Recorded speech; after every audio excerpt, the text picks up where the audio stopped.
Dans un geste signalant une possible escalade du conflit russo-ukrainien, le président Joe Biden a autorisé le transfert de missiles ATACMS à longue portée vers l'Ukraine. Cette décision marque un tournant majeur dans la guerre en cours, fournissant aux forces ukrainiennes un nouveau système d'armes puissant capable de frapper profondément à l'intérieur du territoire contrôlé par la Russie.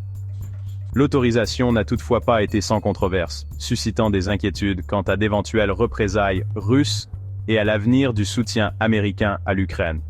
La décision de fournir des attaques MS intervient dans un contexte de pression croissante de l'Ukraine pour obtenir des armes plus sophistiquées afin de contrer les offensives russes et de libérer les territoires occupés.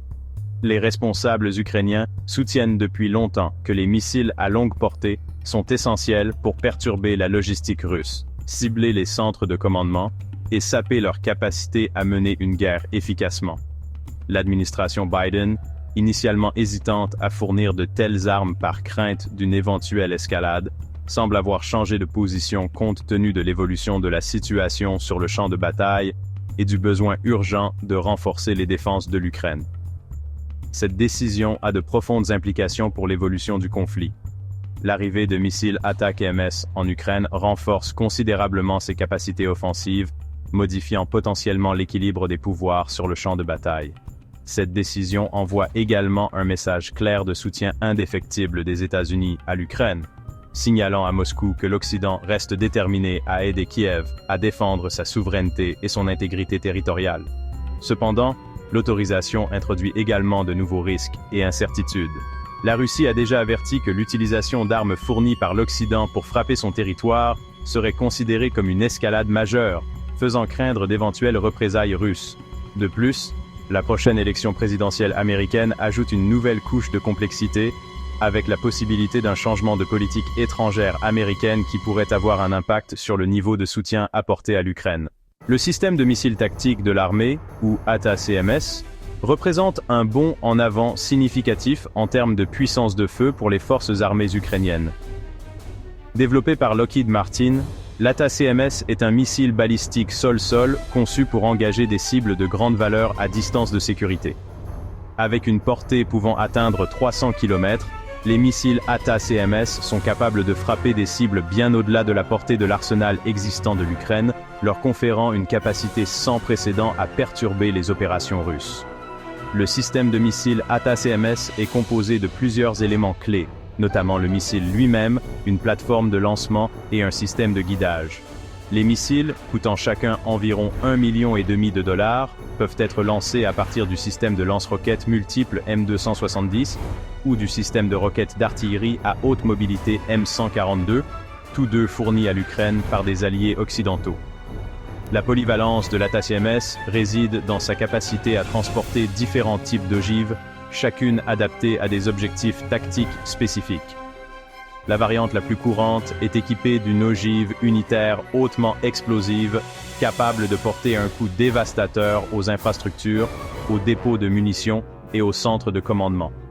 Alternativement, l'ATACMS peut être équipée d'une ogive à sous-munitions, dispersant des centaines de petites bombes sur une vaste zone pour cibler les concentrations de troupes, les formations blindées et les systèmes de défense aérienne. L'arrivée de missiles ATACMS en Ukraine a été accueillie avec un mélange d'anticipation et d'appréhension.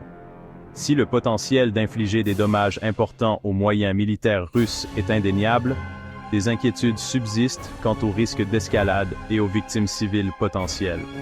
Les semaines et les mois à venir verront probablement un délicat exercice d'équilibre alors que l'Ukraine cherchera à tirer parti des capacités de l'ATACMS tout en naviguant dans les complexités de la pression internationale et de la menace constante de représailles russes. L'autorisation récente de missiles ATACMS pour l'Ukraine a déjà eu un impact tangible sur le champ de bataille. Les forces ukrainiennes n'ont pas perdu de temps pour déployer ces armes puissantes, ciblant des installations militaires et des centres logistiques russes clés en territoire occupé. L'un des exemples les plus notables de l'utilisation de l'ATACMS a été la récente frappe contre un aérodrome militaire dans la région de Koursk, dans l'ouest de la Russie, marquant la première utilisation confirmée de ces missiles contre des cibles à l'intérieur même de la Russie. La région de Koursk, limitrophe du nord-est de l'Ukraine, est devenue une zone d'importance stratégique dans le conflit. La Russie a utilisé la région comme base arrière pour ses opérations offensives en Ukraine, établissant des bases militaires, des dépôts de munitions et des centres logistiques pour soutenir son effort de guerre. La présence de forces russes à Koursk, ainsi que des informations faisant état de troupes nord-coréennes opérant dans la région, ont constitué une menace directe pour les lignes d'approvisionnement ukrainiennes et ont facilité les attaques russes contre les villes ukrainiennes. La décision de l'Ukraine de cibler l'aérodrome militaire de Koursk avec des missiles ATACMS envoie un message clair à Moscou. Elle n'hésitera plus à frapper des cibles à l'intérieur des frontières russes si elle le juge nécessaire pour défendre son territoire et perturber les opérations militaires russes. La frappe, qui aurait détruit plusieurs avions russes et infligé des dommages importants aux infrastructures de l'aérodrome, témoigne de la détermination de l'Ukraine à mener le combat à l'ennemi et à exploiter la portée étendue offerte par l'ATACMS. La décision de l'administration Biden de fournir des missiles ATACMS à l'Ukraine a suscité des réactions mitigées, tant au niveau national qu'international. Alors que beaucoup y voient une étape nécessaire pour renforcer les défenses de l'Ukraine et dissuader la Russie de toute nouvelle agression, d'autres craignent que cela n'aggrave le conflit et n'entraîne l'OTAN dans une confrontation directe avec la Russie. L'incertitude est accrue par l'imminence de l'élection présidentielle américaine et le retour potentiel de Donald Trump à la Maison-Blanche. Trump, connu pour sa politique étrangère imprévisible et ses éloges passés à Vladimir Poutine, a fait des déclarations contradictoires sur la guerre en Ukraine.